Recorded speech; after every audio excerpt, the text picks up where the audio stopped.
8 বছর আগে মিজেলসের ভ্যাকসিন দেওয়া হয়েছে, এরপর আর ভ্যাকসিন কোনো গভর্নমেন্ট দেয় নাই। প্রথম চালান আগে থেকেই ছিল, দ্বিতীয় চালান আসলে আমাদের ওই যে গণটিকা অভিযান সেটা করার মতো টিকা জমা হয়েছিল অন্তর্বর্তী সরকারের আমলেই। দিন যতই যাচ্ছে ততই বাড়ছে হামের সংক্রমণ। শিশুদের জন্য অত্যন্ত সংক্রামক এই রোগ এখন উদ্বেগের বড় কারণ হয়ে দাঁড়িয়েছে। গত 1 মাস ধরে হামের টিকাদান কার্যক্রম চললেও কমছে না আক্রান্ত ও মৃত্যুর সংখ্যা।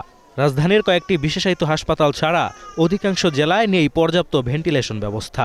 ফলে দূর দূরান্ত থেকে অভিভাবকদের ছুটে আসতে হচ্ছে ঢাকার গুটি কয়েক হাসপাতালে। আমরা প্রথম ফরিদপুর গেছিলাম সদরে, ফরিদপুর থেকে এখানে চলে এসেছি, ঢাকা ডিএনসিসি হসপিটালে পাঠাইছিল, পরে ওইখান থেকে আবার জায়গায়।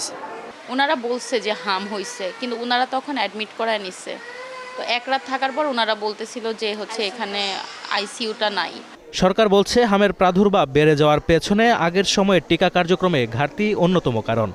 হামের যে সংকট হলো, যে ডিজাস্টার হলো টিকা নিয়ে, এটা নিয়ে একটা তদন্ত কমিটির ব্যাপারে আমি ব্যক্তিগতভাবে মাননীয় প্রধানমন্ত্রীর সাথে কথা বলেছি।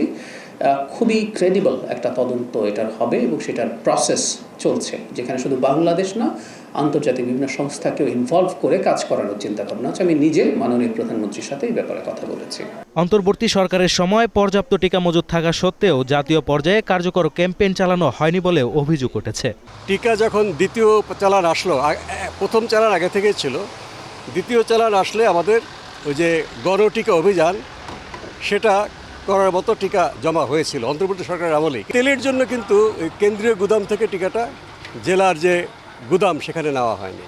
তো যদি ওই সময় টিকা তারা নিতে চেষ্টাও করতেন, তাহলে কিন্তু পারতেন না এই যে ট্রাকের তেল এবং আমাদের পোর্টারদের, শ্রমিক মজুরদের দৈনন্দিন যে মজুরি, সেটা সেই টাকা সুরাহা না করার কারণে। চিকিৎসকরা বলছেন হাম প্রতিরোধের সবচেয়ে কার্যকর উপায় সময়মতো টিকা নিশ্চিত করা, পাশাপাশি আক্রান্ত শিশুদের দ্রুত চিকিৎসার আওতায় আনার পরামর্শ তাদের। এখন জনসংখ্যা যেহেতু বেশি, এই জন্য আমাদের কী করতে হবে, প্রতিগুলো ব্যবস্থা করে তুলতে হবে। Prevention is better than cure. আমরা যদি রোগটা হওয়ার আগে প্রতিরোধ করি, তাহলে তো আমাদের আক্রান্তের সংখ্যা কমে আসবে যে কোনো রোগের ক্ষেত্রে। সেটাই আমাদের সবার আগে করা উচিত। হামের সংক্রমণ কমাতে সরকার ও চিকিৎসকদের কার্যকর ভূমিকার পাশাপাশি জনসাধারণকে সচেতন হওয়ার পরামর্শ সংশ্লিষ্টদের। Sanjid Hasnat, green news, Dhaka.